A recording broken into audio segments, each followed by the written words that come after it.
Aló, buenas tardes. ¿Se me escucha?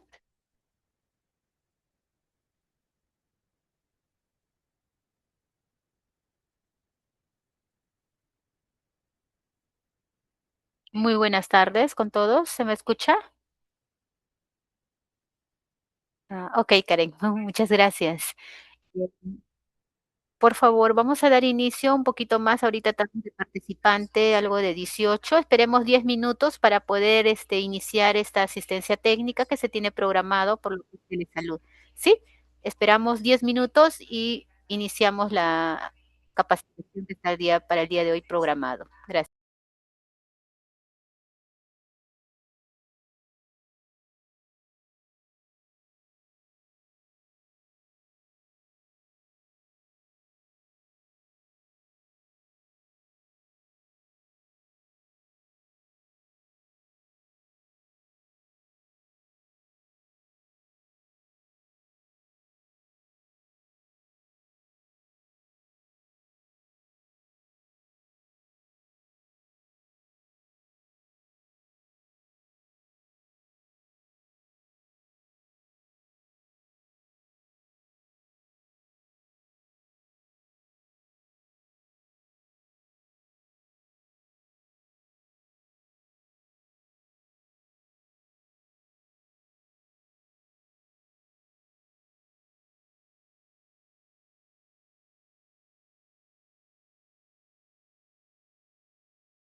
No quiere, buenos días, buenas tardes.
Muy buenas tardes con todos los presentes. Van a disculpar. Bueno, para el día de hoy tenemos programado lo que es la asistencia técnica sobre el tema de violencia familiar. Eh,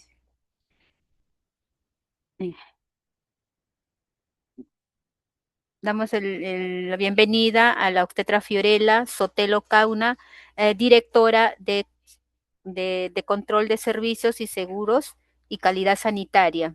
Adelante, obstetra Fiorella.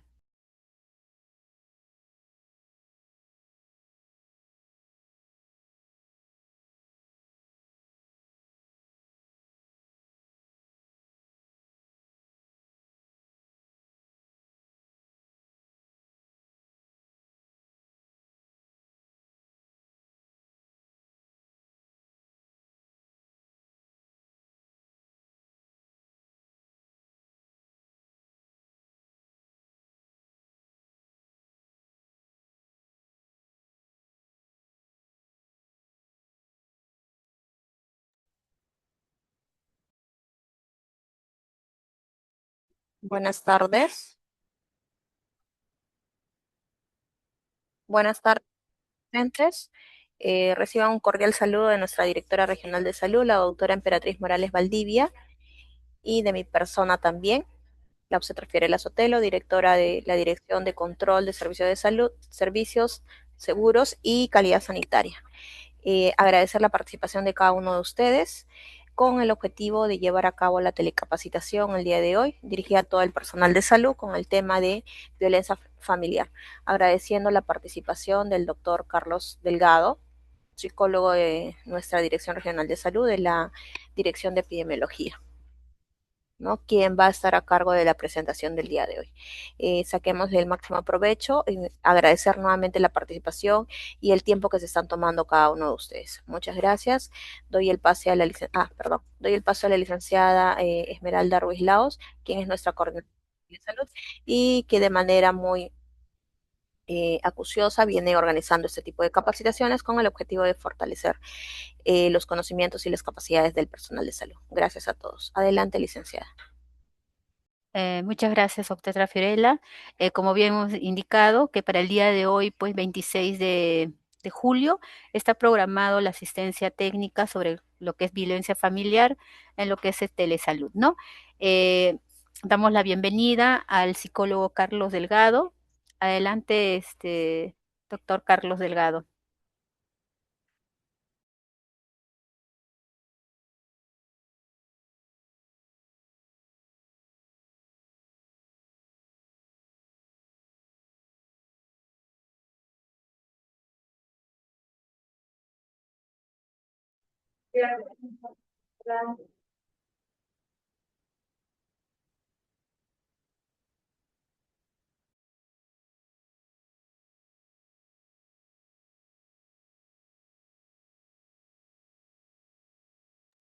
Un momento, por favor. Ahorita va a ingresar el doctor.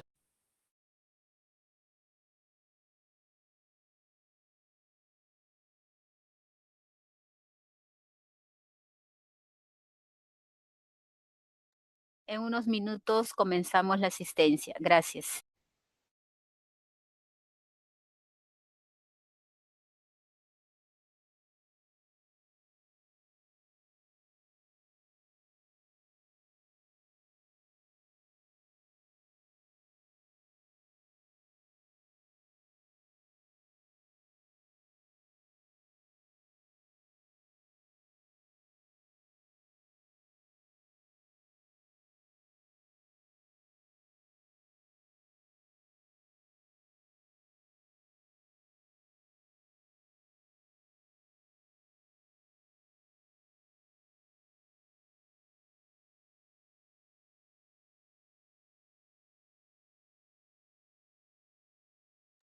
Hasta que el psicólogo Carlos ingrese, por favor, se ha publicado en el chat el link de registrar su asistencia.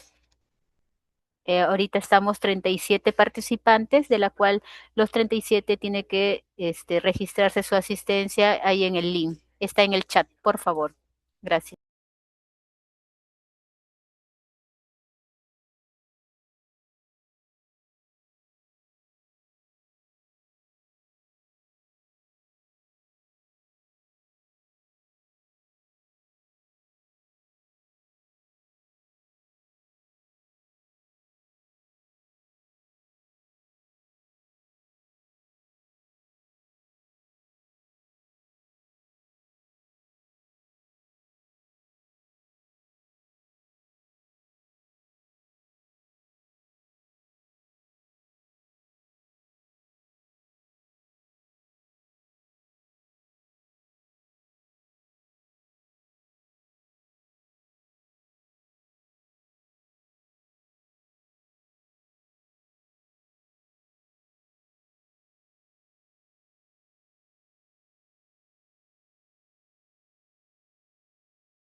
Hola.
Buenas tardes. ¿Me escuchan? Buenas tardes. ¿Se escucha? Así es. Buenas tardes, ¿sí se escucha? Sí se escucha, buenas tardes. Ya, muy buenas tardes. El día de hoy, bueno, nos han indicado para poder hacer una presentación sobre lo que es la vigilancia epidemiológica de violencia familiar. Eh, Al respecto, hay que tener en consideración que en violencia familiar tenemos muchos casos. Ahorita nos tocaron, ¿no? Hasta la C nomás. No, un toque, no, creo que es yo. Entonces, al respecto, si bien es cierto, la vigilancia de violencia familiar es una vigilancia que no viene de ayer, no viene de hoy día, y hoy en día tampoco la gente hace una información como debe ser. Tal es así que nosotros, dentro de estos aspectos, tenemos que tener en consideración dos cosas. Como le dije, acá, esto desde el año 2006 más o menos, antes todavía, ya se inicia esta vigilancia. ¿Y por qué? Debido a que en el Ministerio de Salud y todo se consideran que la violencia y el maltrato familiar es un problema de salud pública que generalmente para oculto, ¿no? Y por muchas razones. En este caso puede darse porque la mujer no quiere denunciar, ¿no? Porque son de una u otra manera dependientes desde el punto de vista económico, emocional, de un varón. En otros lugares ponen las excusas de que, bueno, si yo denuncio, ¿quién da de comer a mis hijos? ¿Quién me da de comer a mí? Por eso es que se implementa este protocolo de la vigilancia epidemiológica de violencia familiar. Y nosotros tenemos que tener en consideración que en el Perú y en el mundo el machismo persiste y prevalece. Y esto hace muchas veces de que el varón quiera hacer las cosas bajo lo que él quiera y con sus condiciones que él ponga. Y la mujer tiende a ser sumisa. No solamente hablamos de esto en la violencia, en lo que es cónyuges, sino a veces esto llega, como que dice, a aterrizar hasta en los hijos o las personas que son dependientes de ellos. Es por eso que la violencia y el maltrato familiar es considerado como una forma extrema de negación de derechos y expresión de desajustes, ¿no? Que estos muchas veces entre las personas va a generar inestabilidades emocionales, como también puede esto acarrear en estados de ansiedad, en algunos otros depresión, y bueno, ha habido casos extremos que ante la víctima de violencia termina con los suicidios, ¿no? Eso hay que tenerlo bien claro, ¿no?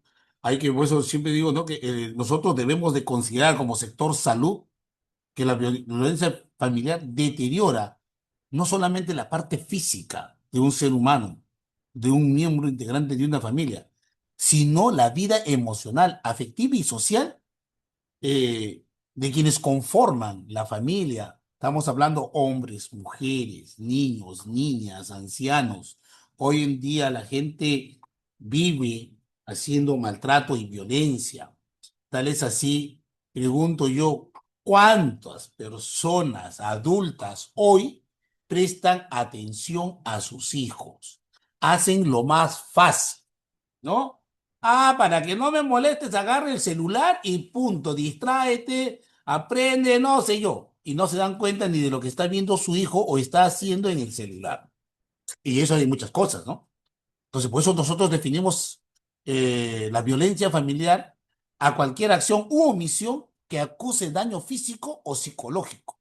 Son los maltratos sin lesión, inclusive las amenazas, la coacción grave producen o que se producen entre los cónyuges, los convivientes, los ascendientes, los padres, los abuelos o el adulto mayor, los descendientes, no los hijos, los nietos.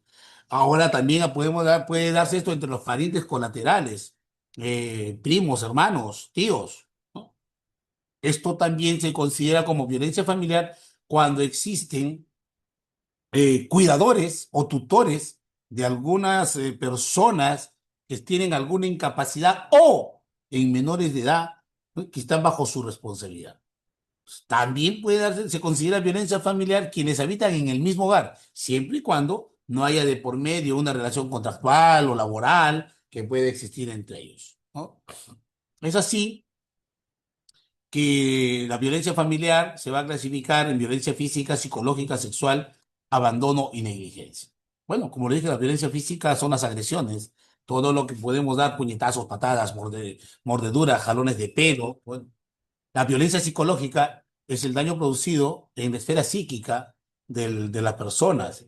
En algunos casos puede darse porque el aislamiento, dejo de hablarte, los celos, el hostigamiento verbal, la humillación que puede haber, ¿no? Control. A veces el varón deja de dar dinero, que eso también entra como una situación de negligencia, pero no hace que la familia tenga un adecuado desarrollo. Muchas veces los padres, ¿qué hacen? Cuando el hijo no saca muy buenas notas, y miren como lo que les digo, ¿no? Cuando el hijo está ahí, cuando son pequeños, toma el celular, distráete 2, 5, 6 horas, el tiempo que quieras. Es más, puedes seguir jugando con el celular cargado. Hoy en día, el uso constante del celular produce nomofobias. También hay que tener en consideración qué es lo que hacen. No se dan cuenta en qué momento conversaron, en qué momento tuvieron algo con sus hijos, y eso va con lo que es el abandono o negligencia, ¿no? ¿Y qué sucede? Que los hijos muchas veces tienden a sacar notas no aprobatorias.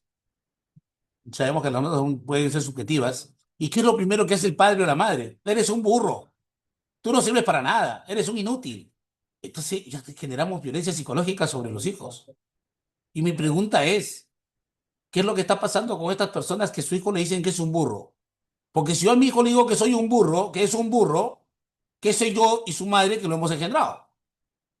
Entonces, hacemos una situación de violencia sin darnos cuenta que nosotros estamos inmiscuidos dentro de este ámbito.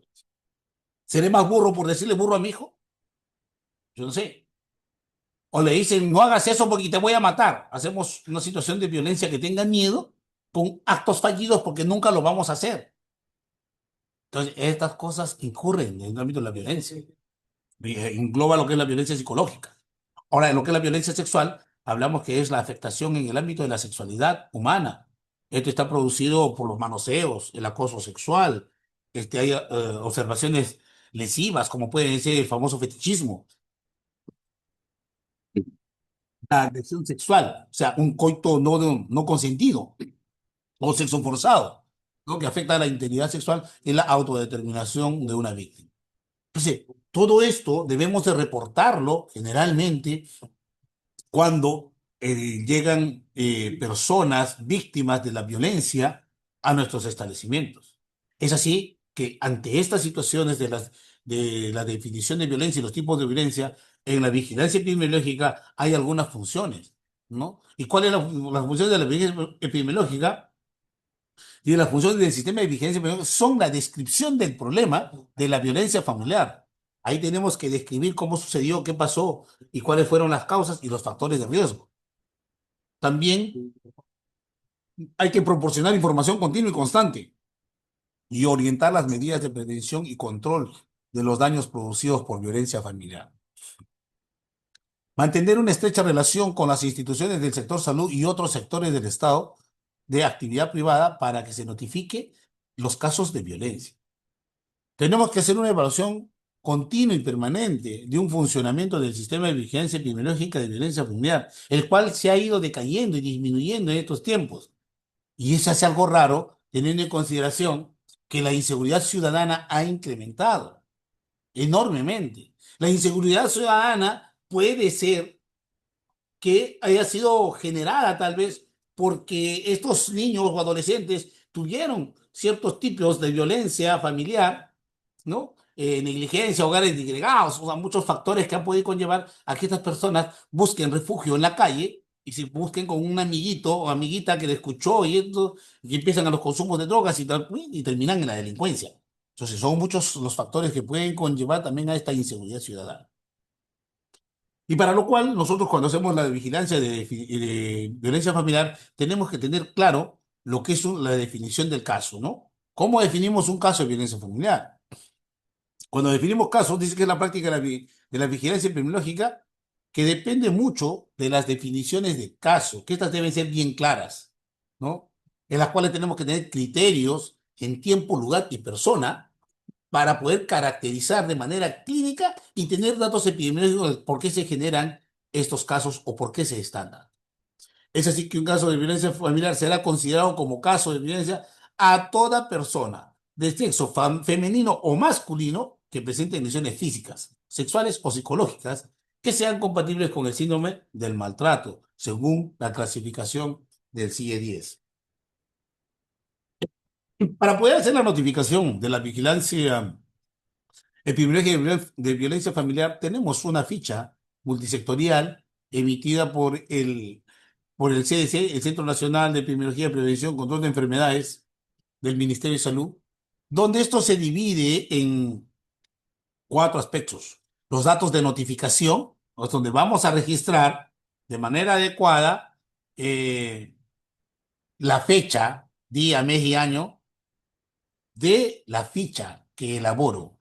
Y si es que ha habido una evaluación anterior, también se coloca. Asimismo, tenemos que colocar qué entidad es la que está haciendo la notificación. Puede ser MINSA, Salud, el Poder Judicial, la Sanidad, donde tenemos operadores para poder identificar violencia familiar.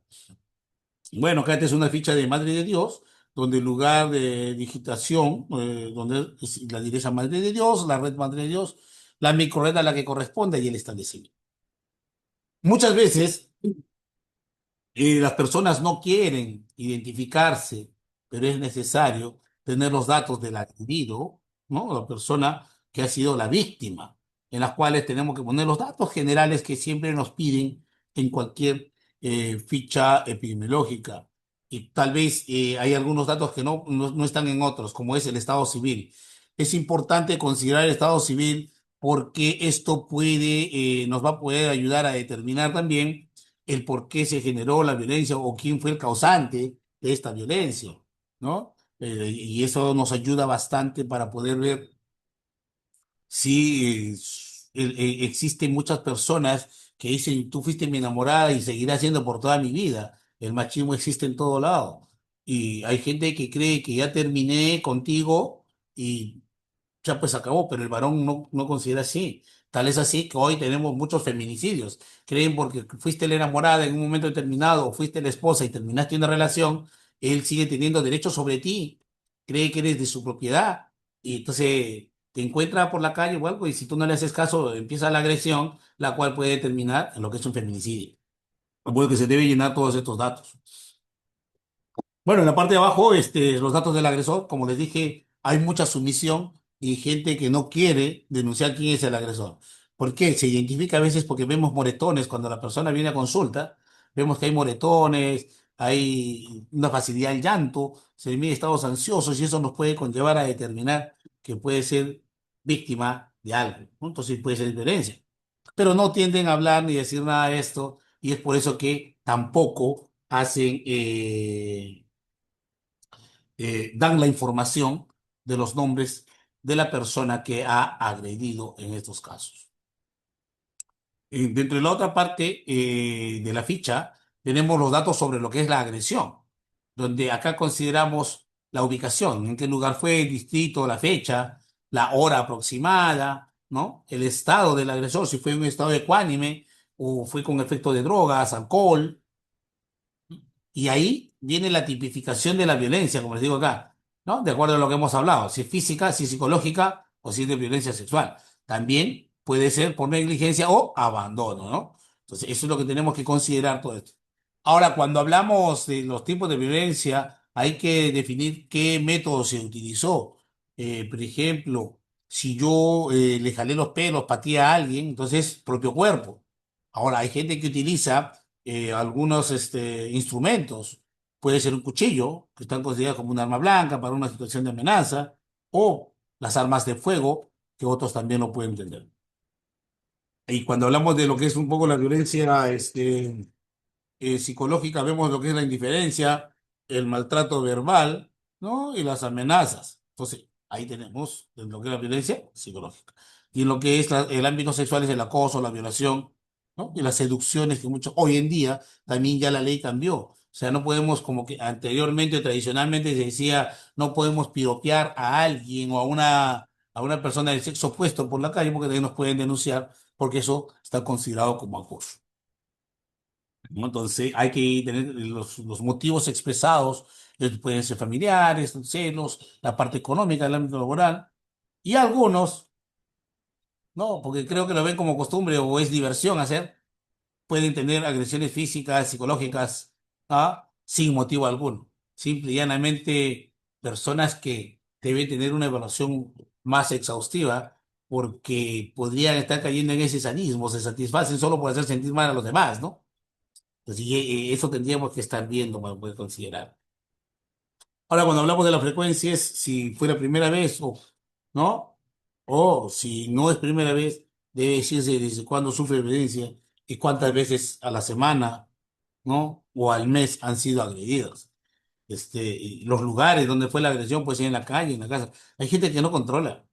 Su impulsividad no la puede controlar y puede darte las agresiones donde se le ocurra. Puede estar en la calle, puede estar en una reunión social y te va a agredir. Puede estar en tu trabajo y viene y te hace bulla en tu trabajo y te hace las agresiones. O sea, hay infinidad de formas como pueden hacer las agresiones y los lugares donde lo van a hacer. Importante también para las estadísticas, es bueno saber las horas de la agresión, porque esto nos va a permitir también guardar cierta coherencia cuando hago un análisis, si esto fue en la noche y si fue en estado de bebidas alcohólicas o en estado de drogas, si fue en la mañana, en qué situación. Entonces, nos permite cruzar ciertas variables para poder determinar qué es lo que está sucediendo con este aspecto. Y obviamente en algunos casos puede haber defunción por violencia, tanto es el maltrato que hoy, maltrato que puede llegar a fallecer una víctima, hoy también llamado feminicidio, ¿no? Y bueno, ahí tenemos que ver qué medidas se toman, si se recibió atención médica, una asistencia social, asistencia psicológica, si esto fue una denuncia policial o a dónde fue derivado.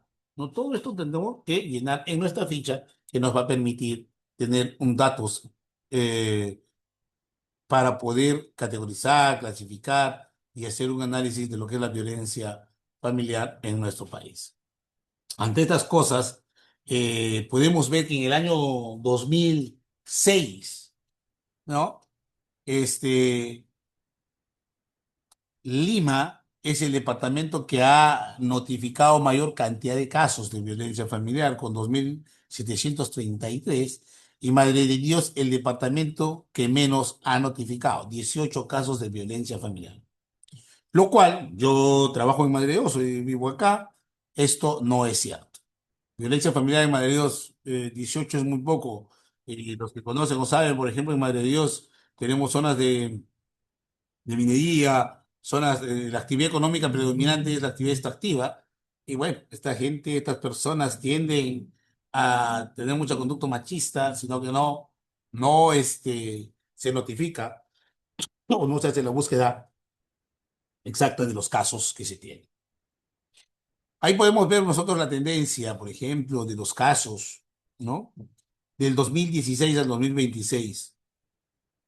Se inician unas notificaciones y bueno, en el año 2020 estas decaen. Probablemente esto decae, hay que tener en consideración que este año en el Perú fue nuestro brote de pandemia del COVID-19. Y ahí la gente estaba en casa, supuestamente habían adquirido ciertas habilidades sociales para poder tener convivencia entre ellos. Lo cual, en el 2021 esto, no sé, les aburrió estar juntos y ya pues, o sea, no quiero que estés a mi lado, busco sin razones para poder hostigar o molestar a alguien y mejoramos la notificación en el 2021, teniendo en consideración que las personas seguían en aislamiento en todo el Perú y ascienden a 20.854 casos notificados de violencia familiar en un entorno que supuestamente estabas en paz. No sé, quiero entender que de repente el pánico, el estrés de que no me vaya a enfermar, no me vaya a contagiar, lo llevaba a una situación de desesperación, de no control de la ira y terminaban en conflictos. Esto mejora, ¿no? Como vemos, a nivel nacional, aparentemente mejora también la notificación y la captación de casos, ¿no? Lo que permite que en el 2024 y 2025 mejore. Y bueno, estos son los datos prácticamente hasta mayo del 2026 de los casos que tenemos como violencia. Pero bueno, a mayo son 14.000 y si hacemos la tendencia y la proyección hemos podido llegar a unos 30.000 casos, pero aún así no es lo real, creo yo, de lo que se da en todo el país. Aquí también tenemos, por ejemplo, que la violencia más predominante es la violencia psicológica. La violencia psicológica, como se dan cuenta, en todos los años es la que más predomina. Claro, porque era más fácil. Es la que insultamos, hacemos estado de vejación y un montón de cosas en ver, y que es lo más fácil por poder denunciar. La física casi no denuncian, ¿no? El abandono o negligencia también es mínimo. El ámbito sexual es una notificación muy mínima que, como les digo, está faltando la concientización de que se haga una mejor captación de este tipo de casos o de vigilancia.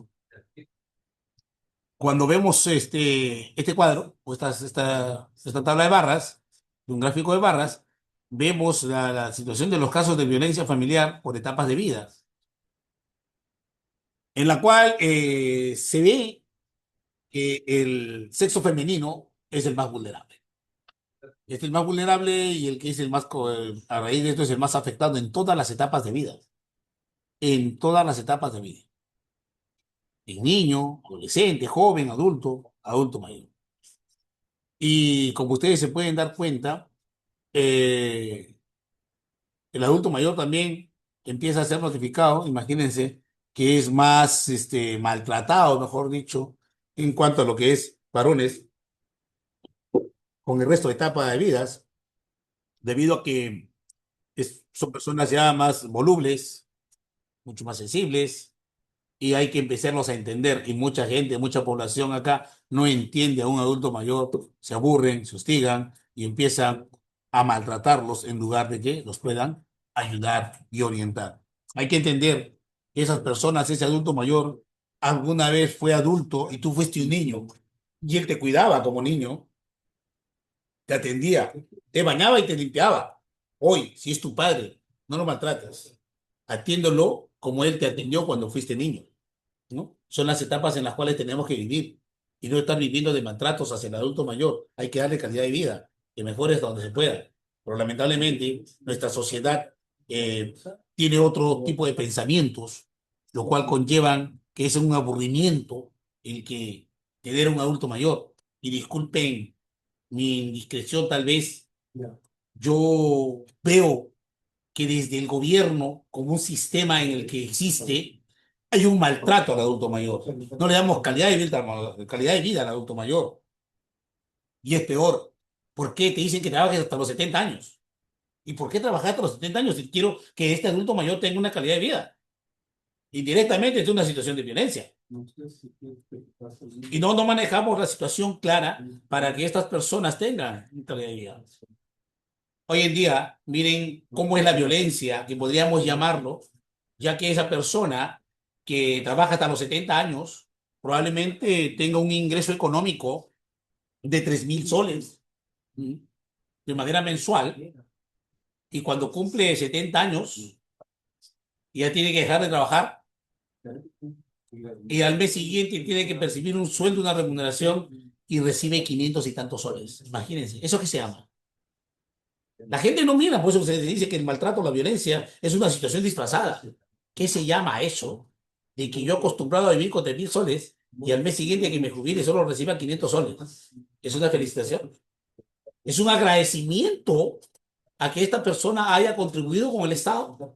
Desde ahí nace. No existen políticas en el Estado para poder evitar el maltrato al adulto mayor. Es así, que ahí vemos claramente cómo estas etapas de vida son víctimas de toda esta situación de violencia. Bueno, eso es cuanto a lo que puedo hablar sobre la situación de violencia. Esperemos que se reflexione y que cada quien empecemos a hacer una mejor captación de los casos de violencia familiar en cada una de nuestras localidades o establecimientos. Si hay alguna pregunta, estoy ávido de responderlas. Caso contrario, agradecer realmente por la atención brindada a este pequeño espacio.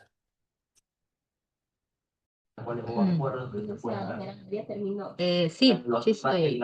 Buenas.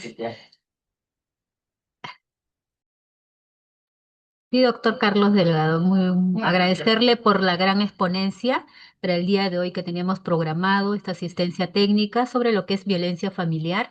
Muy bien, lo ha explicado el psicólogo Carlos Arana, excelente la exposición. Se pide a los participantes y si hubiese alguna consulta, alguna pregunta referente al tema. Si no hubiese alguna pregunta o algo, por favor, hay que registrarse. En el chat está el link. A la fecha recién se han inscrito 27. Estamos en la plataforma, 52 participantes, por favor. A ver, en el chat tenemos una pregunta. Voy a leerlo, doctor. A ver, un ratito, ¿sí? ¿Qué dice?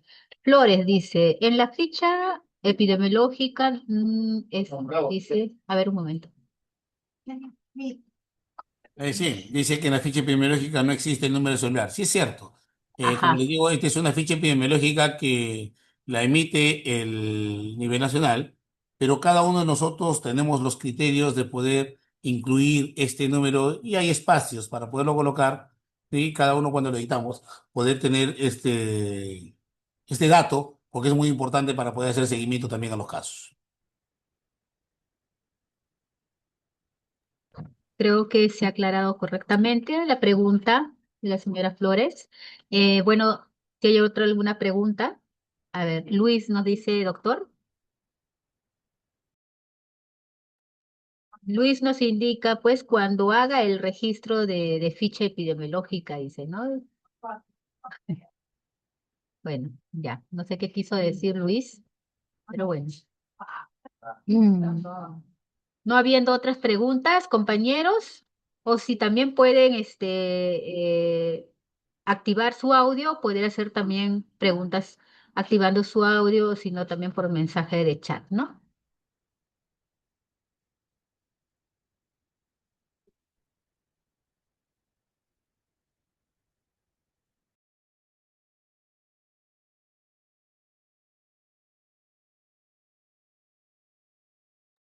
Doctor Carlos, bueno, acá nos dice, la ficha epidemiológica debería ir con la denuncia. Una pregunta. No, la ficha epidemiológica es una herramienta que la utilizamos en el sector salud para poder tener registros. La denuncia la puedes hacer de otra manera. Si quieres, si gustas, puedes acompañarlo, una copia, pero la ficha epidemiológica es para el manejo del establecimiento y nuestros registros. Ahora, ahí me dicen también otra pregunta. ¿Cuándo debe presentarse la ficha? La vigilancia epidemiológica de violencia familiar es una vigilancia de manera mensual. Quiere decir que el establecimiento hace los registros de todos estos y de manera mensual se debe hacer la entrega. Obviamente que cada direza o cada establecimiento utiliza las estrategias porque se lo pueden ingresar de manera diaria si es que tienen casos, ¿no? Para evitarnos que esto se nos pueda acumular a fin de mes y que esto a su vez no demoremos en ingresar la información.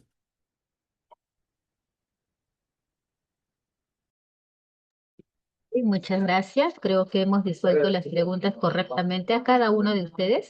Creo que tenemos mayores otras preguntas.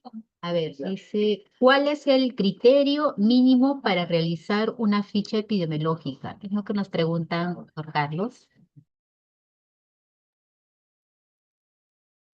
Mira, cuando hablamos de cuál es el criterio mínimo para aplicar una ficha epidemiológica, como ya les expuse, tenemos que tener en cuenta las formas de violencia familiar, como les expuse, que la violencia física, psicológica, sexual o la negligencia, y una buena definición de casos, ¿no?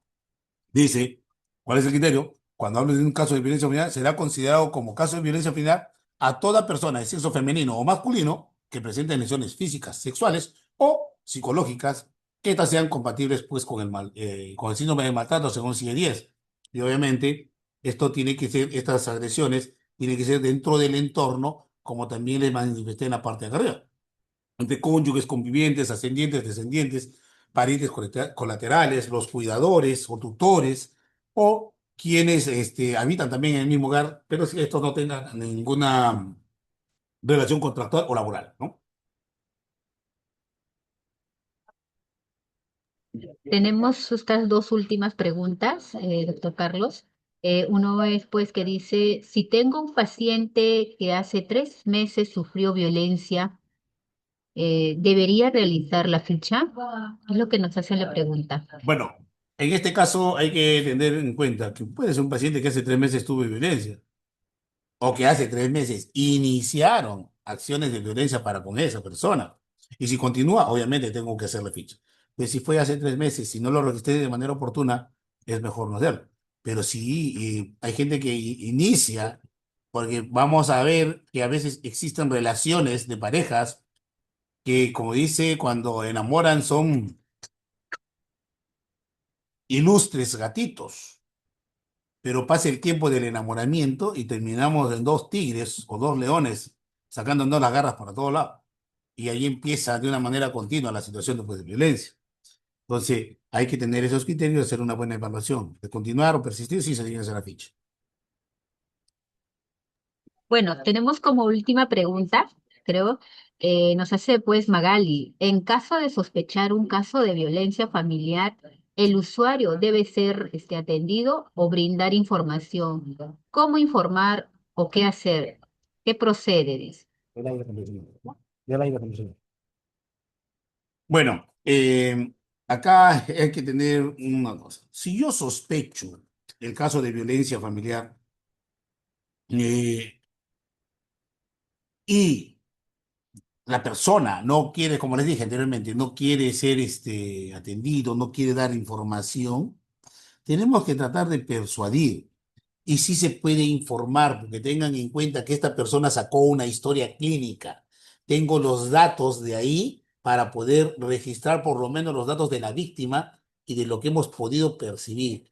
Y esto amerita a que más adelante se pueda hacer un seguimiento. Hoy los establecimientos de salud también hacen las famosas APS, ¿no? Las actividades promocionales de salud o preventivos promocionales, que podrían ir a hacer un seguimiento o hacer una búsqueda, ya que las personas a veces cuando llegan al establecimiento no nos dicen nada por temor, por vergüenza. Pero si llegamos a su casa y tratamos de ser un poco más empáticos con ellos, probablemente nos den toda la información necesaria. Hay que utilizar estrategias para poder ver esto.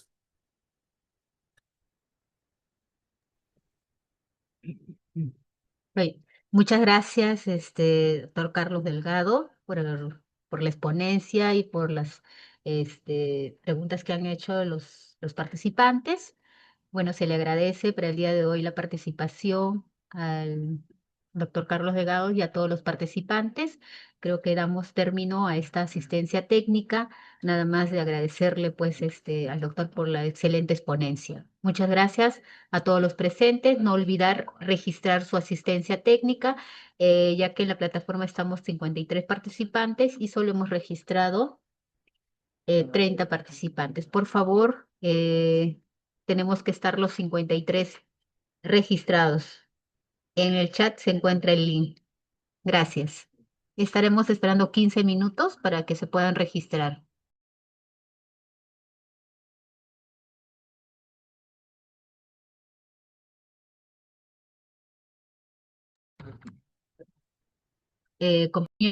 Compañeros, por favor, no se retiren si no se han inscrito. Tienen que inscribirse. La asistencia es primordial para la región de Madre de Dios. Gracias.